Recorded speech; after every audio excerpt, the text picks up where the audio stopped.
Assalamualaikum warahmatullahi wabarakatuh. Halo teman-teman, perkenalkan saya Cynthia Putri, saya mahasiswa dari KIP Siliwangi, Program Studi Pendidikan Bahasa dan Sastra Indonesia. Pada video kali ini, saya akan membahas salah satu keterampilan penting dalam pembelajaran bahasa Indonesia, yaitu membaca bahasa sebagai bagian dari cerdas membaca dan berpikir kritis. Nah, seringkali saat membaca teks, kita hanya fokus pada isi bacaan.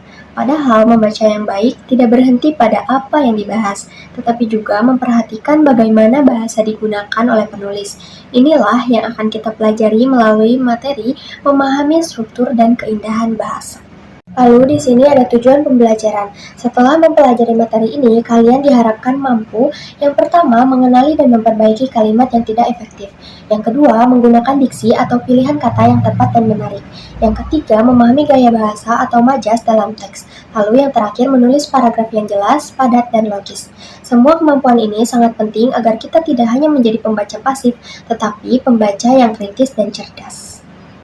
Pengertian membaca bahasa. Membaca bahasa adalah kegiatan memahami teks dengan memperhatikan unsur kebahasaan yang digunakan oleh penulis seperti pilihan kata, struktur kalimat, gaya bahasa, serta hubungan antar bagian teks. Dalam konteks pembelajaran bahasa Indonesia SMA, membaca bahasa tidak hanya bertujuan untuk mengetahui apa yang dibicarakan dalam teks, tetapi juga bagaimana teks itu dibangun melalui bahasa. Dengan membaca bahasa, siswa belajar bahwa setiap kata dan kalimat memiliki fungsi tertentu dalam menyampaikan gagasan, sikap, maupun tujuan penulis. Lalu ada peran guru dalam mengembangkan membaca bahasa. Dalam pembelajaran bahasa Indonesia SMA, guru berperan penting dalam melatih keterampilan membaca bahasa.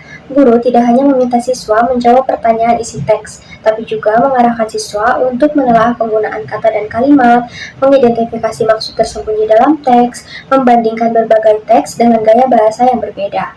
Nah, melalui kegiatan tersebut, siswa dilatih untuk menjadi pembaca aktif, bukan pembaca pasif. Ayo kita mulai dengan kalimat efektif.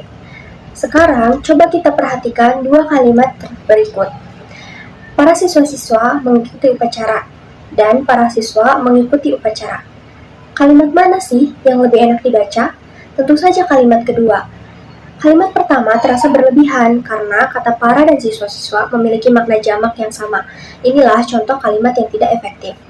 Nah, kalimat efektif adalah kalimat yang menyampaikan maksud penulis secara jelas, ringkas, dan mudah dipahami, tanpa kata-kata yang tidak perlu. Kalimat efektif memiliki beberapa ciri utama. Yang pertama, seimbang antara subjek dan predikat. Yang kedua, hemat, tidak ada pengulangan yang tidak perlu. Yang ketiga, yaitu logis, masuk akal dan runtut. Yang keempat, tepat, yaitu sesuai kaidah ejaan dan struktur bahasa. Nah, perhatikan contoh berikut.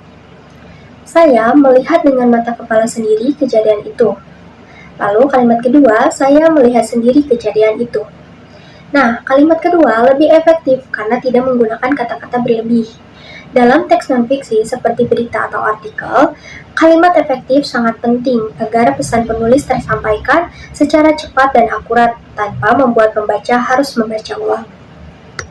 Selanjutnya ada diksi dan makna. Nah, kita masuk ke diksi, yaitu pemilihan kata. Pemilihan kata yang tepat dapat membuat kalimat terasa lebih hidup dan bermakna. Dalam bahasa Indonesia, kata memiliki dua jenis makna utama, yaitu makna denotatif, yaitu makna sebenarnya, dan makna konotatif, yaitu makna kias atau bermuatan perasaan.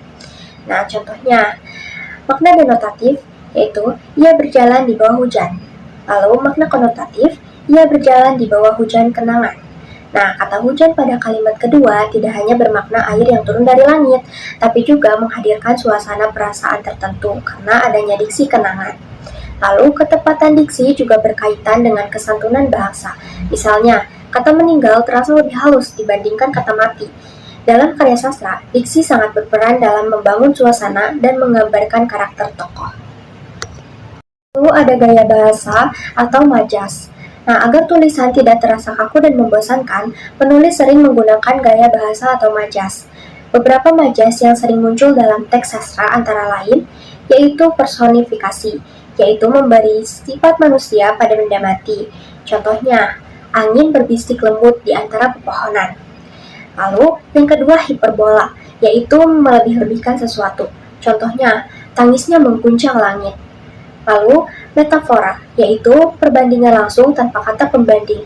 Contohnya, dia bintang di kelasnya. Lalu yang terakhir ada simile, yaitu perbandingan yang menggunakan kata seperti atau bagai. Contohnya, wajahnya bening seperti embun pagi. Gaya bahasa membuat teks terasa lebih hidup, indah, dan menyentuh perasaan pembaca tanpa harus membuatnya menjadi sulit dipahami.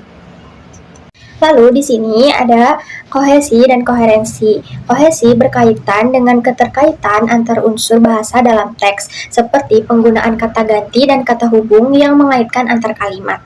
Kohesi membuat teks terasa menyatu dan tidak terputus-putus. Sementara itu, koherensi berkaitan dengan keterpaduan gagasan, yaitu bagaimana ide-ide dalam teks disusun secara runtut dan logis. Siswa yang cerdas membaca mampu menilai apakah suatu teks tersusun dengan baik, mudah diikuti atau justru membingungkan karena alur gagasannya tidak jelas. Di sini ada kegiatan pembelajaran untuk melatih kemampuan membaca bahasa. Kalian bisa melakukan beberapa kegiatan berikut ini. Nah, yang pertama itu kegiatan mandiri.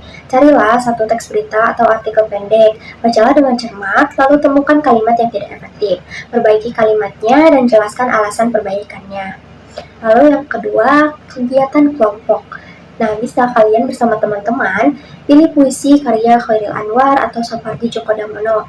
Diskusikan gaya bahasanya, makna katanya, dan suasana yang diciptakan. Lalu bacakan puisi tersebut dengan ekspresi dan intonasi yang tepat. Di sini ada refleksi diri. Nah, coba kalian renungkan mengapa kalimat efektif penting dalam komunikasi sehari-hari.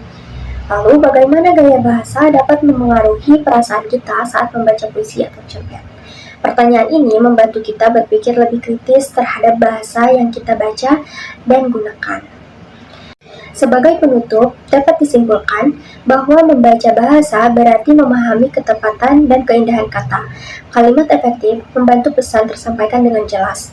Diksi yang tepat memberi warna dan emosi pada tulisan. Gaya bahasa membuat teks menjadi lebih bermakna dan menarik. Dengan memahami bahasa secara mendalam, kita akan menjadi pembaca dan penulis yang lebih kritis, kreatif, dan komunikatif. Sekian penjelasan materi dari saya. Terima kasih sudah menyimak. Assalamualaikum warahmatullahi wabarakatuh.